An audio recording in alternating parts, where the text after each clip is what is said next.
Hello, fellow plant lovers. Today in my product review, I want to talk about the sweet potato. In some countries, it's known as a yam. But the first thing I want to do is compare it to the potato, because often we think that the sweet potato is more nutritious, less fattening and all the rest of it than the humble potato. But in actual fact, these guys have exactly the same amount of calories, exactly the same amount of protein, fat, and carbohydrate. Now, you might be a little bit surprised about the fat. Yes, they do contain a little bit of fat, very, very minimal, but mainly the same amount of protein, same amount of carbohydrate, which is really interesting, isn't it? Because we think of this as being not fattening and this as being fattening. But if you listen to my product review about potatoes, it's not the potato that is fattening. It is what we put on the potato. And that's also the same as sweet potatoes, because we can make this very fattening as well if we mash it and add lots of cream and butter, or we deep fry it, or we, splush olive oil all over our sweet potato chips.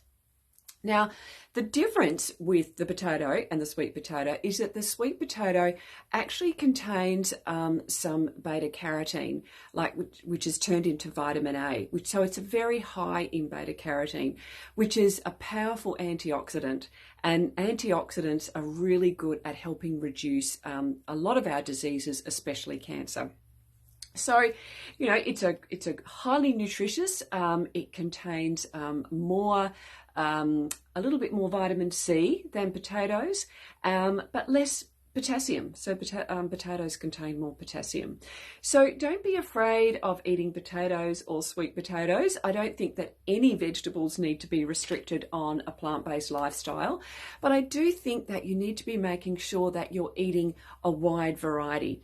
And I like to categorize our vegetables into three categories. So you've got the carby vegetables like sweet potatoes and carrots and beetroot and things like that, making sure you're having some of those, having some of the cruciferous vegetables, so that's your broccoli, your cauliflower, your cabbage, your Brussels sprouts, and then some of your leafy greens, so that's your spinach, all of your herbs, and kale and bok choy and things like that. So making sure you're just getting a wide variety of fruits and vegetables during the day and over the course of a week and a month. And then don't forget mushrooms. They're on a special category of their own, but they are so super nutritious. I'm going to do a product review on them next. So I hope that helps, and pop any questions below, and I'll see you next week.